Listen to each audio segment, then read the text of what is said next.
بسم اللہ الرحمن الرحیم، السلام علیکم۔ میں سمی ابراہیم آپ کا میزبان آج کی اخبارات اور آج کی خبروں کے ساتھ حاضر خدمت ہیں۔ ایک نظر ڈالتے ہیں تو جو ہمیں اس وقت نظر آ رہے ہیں ایشوز، تین چار کیٹیگریز بنتی ہیں۔ سب سے پہلے تو سیاسی معاملہ ہے۔ اختر مینگل نے جو استعفیٰ دیا اس کو واپسی کی کوششیں ہو رہی ہیں، لیکن ان کے کردار پر بھی بات ہو رہی ہے۔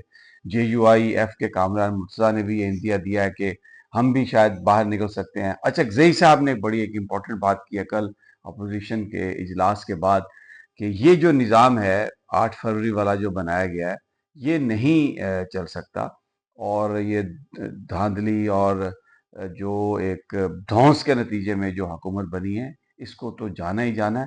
تو انہوں نے اپنا لائحہ عمل دیا ہے سارا کہ کیا کس طریقے سے وہ موو کریں گے، وہ میں آپ سے بات کرتا ہوں ابھی۔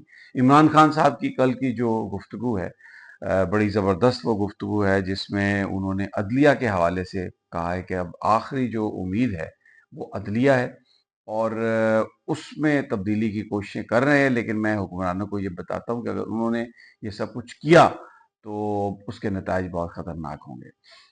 اگر اب حکومتی بینچوں پر ہم نظر ڈالتے ہیں تو اس میں انٹرنلی ان کی جو آوازیں آ رہی ہیں، وزارتوں میں جانا چاہتے ہیں لوگ۔ حنیف عباسی صاحب نے تو باقاعدہ اپنے وزراء کی کل بے عزتی کر دی، خواجہ آصف کی اور اعظم نذیر تارڑ کی، کہ یہ دو ہی بندے ہیں جو باتیں کرتے ہیں۔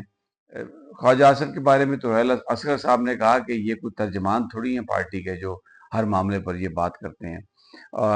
تو ایک بے چینی سی نظر آ رہی ہے، لیکن ایک بڑی انٹرسٹنگ ایک انکوائری کمیٹی نواز شریف صاحب نے قائم کی ہے جاتی عمرہ میں بتاؤں گا کہ وہ کس چیز کی انکوائری کر رہے ہیں، تو آپ کو اندازہ ہوگا کہ آج کل میاں نواز شریف کی مصروفیت کیا ہے، ملک میں کیا ہو رہا ہے، غریب آدمی کیسے مر رہا ہے، اور نواز شریف صاحب کیا کرتے پھر رہے ہیں۔ یہ میں آپ کو بتاتا ہوں اس کا۔ اچھا، دوسرا جو معاملہ ہے وہ ہے یہ جو اغوا کیے جا رہے ہیں لوگ۔ فیضان جو بچہ اغوا ہوا، اس کے والد کل رو پڑے صحافیوں کے سامنے۔ ابھی تک اسلام آباد ہائی کورٹ کے آرڈرز کے باوجود وہ ریکور نہیں ہوا، لیکن انہوں نے اب یہ کہا کہ اگر میرا بچہ مجھے مل جائے تو میں اپنے بچے کو لے کے اس ملک سے جانے کے لیے تیار ہوں، میں باہر چلا جاؤں گا۔ بڑی ایک عجیب سی یہ بات اور کیفیت ساری چل رہی ہے۔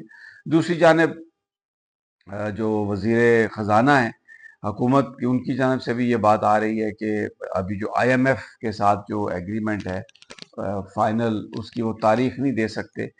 اس میں گفتگو جاری ہے، لیکن ابھی ہم سعودی عرب سے ادھار تیل لینے کی ہم بات کر رہے ہیں، کیونکہ جو فائنینشیل گیپ ہے اس کا جو تعلق آئی ایم ایف سے ہے، جس سے ہم بات چیت کر رہے ہیں، لیکن وہ دوست ممالک نے پوری کرنی ہے۔ تو ایک جو اقتصادی صورتحال ہے وہ بہت بری ہے۔ اور ایک بڑی امپورٹنٹ بات بتائی ہے ڈاکٹر کیسر بنگالی نے۔ اچھا، اب یہ جو خبریں میں آپ کو بتا رہا ہوں یہ مین سٹریم میں آپ کو نہیں ملیں گی، آپ پریشان ہوں گے کہ یار یہ میں کہاں سے بات کر رہا ہوں، کیونکہ جو مین اخبارات ہیں یا ہماری جو ٹیلی ویژن ہے ان پر یہ بات چل ہی نہیں رہی، یہ آ ہی نہیں رہی۔ اس میں تو صرف عمران اور جنرل فیض کا نیکسس جوڑنے کی بات ہے، یا پی ٹی آئی کے خلاف پروپیگنڈا ہے، یا وہ اس طرح کی باتیں منظر، یا پھر اکانومی بالکل ٹھیک ہو گئی۔ اگر آپ پاکستانی ٹی وی دیکھیں تو آپ یقین کریں پاکستان میں کوئی بے روزگاری نہیں، پاکستان میں کوئی غربت نہیں ہے، اور پاکستان میں مہنگائی ختم ہو گئی ہے۔ میں ڈھونڈتا رہا مارکیٹ میں جا کے کہ یہ سنگل ڈیجٹ کی کہاں سے بات آ گئی ہے۔ آلپر کا جو ڈبہ تھا 140 روپے کا، اب 350 روپے میں چلا گیا۔ یہ کہہ رہے ہیں جی سنگل ڈیجٹ میں ہم لے آئے ہیں۔ آلو کل 120 روپے کلو تھے۔ مطلب اتنا جھوٹ یہ بولتے ہیں، کیا میں اس سے، لیکن وہاں پر وہ یہ چیزیں ساری کی ساری جو ہیں وہ چل رہی ہیں۔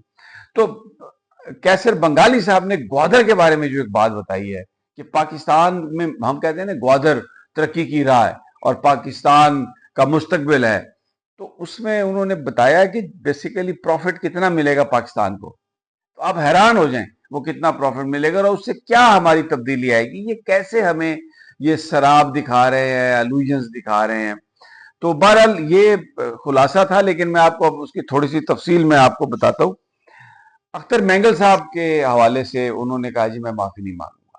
اچھا، اب اختر مینگل صاحب اس وقت جو سٹینڈ لے رہے ہیں وہ بالکل ٹھیک ہے کہ 8 فروری کو جو نظام بنایا، جس میں ایک جال سازی کر کے دو پارٹیوں کو حکومت دے دی گئی، چھوٹی چھوٹی پارٹیاں ملا دی گئی، عمران خان کو جیل میں بھیج دیا گیا، اور یہ جنہوں نے بنایا نظام آپ کو پتا ہے، اور وہ اسی دھونس دھاندلی کی بنیاد پر اس کو چلانے کی کوشش کر رہے ہیں۔